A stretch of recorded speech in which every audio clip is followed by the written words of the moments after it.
Photoshop textures will look visibly different as the resolution of our image increases. And at very high resolutions, the applied texture can be almost invisible, or it can look like a mistake.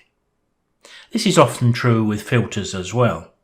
The saving grace is when we apply a texture, photographic quality is not generally a big issue for us.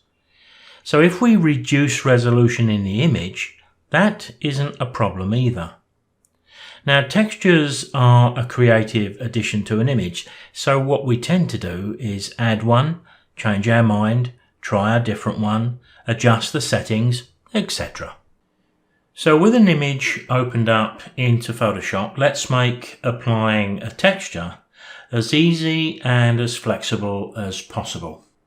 We can do that by going to Layer, New Layer, and from the New Layer options here, I'm going to choose a mode of Overlay, and I'm going to fill that with a neutral colour 50% grey. When I click OK, you will see it appear on the right hand side.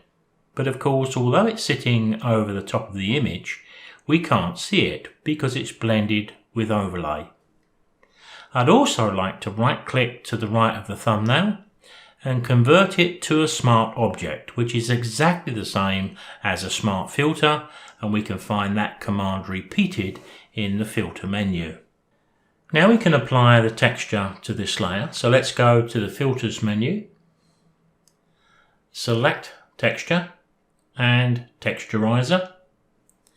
Now we're likely to see in the texture here 4 options: brick, burlap, which is quite a wide weave, the canvas you saw a moment ago, and sandstone, although we can create our own textures ourselves.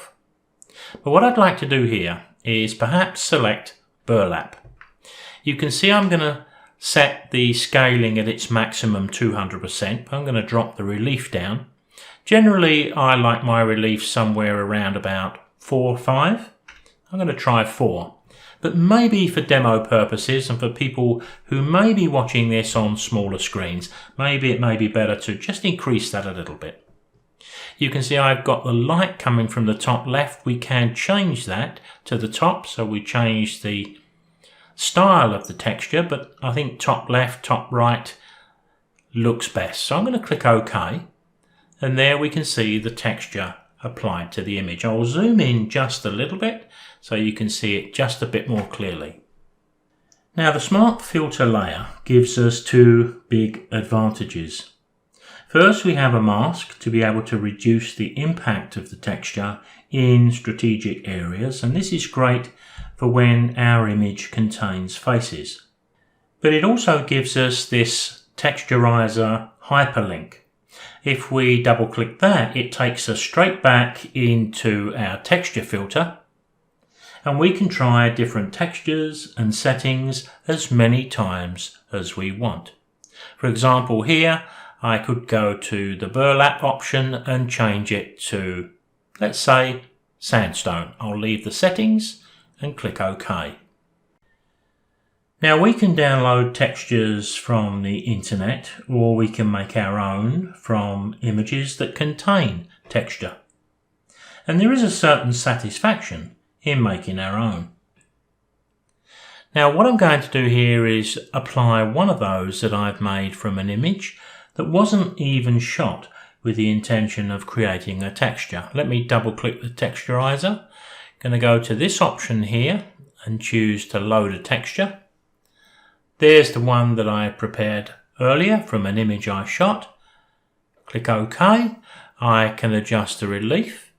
I can adjust the scaling, of course, and apply. This is the image I used to create that last texture. And we can use any textured surface. Crumpled paper often works very well. Maybe I'll include the making of textures in a future 5-minute video. Please consider subscribing and like, but only if you think the content is worth it. I'll see you next time.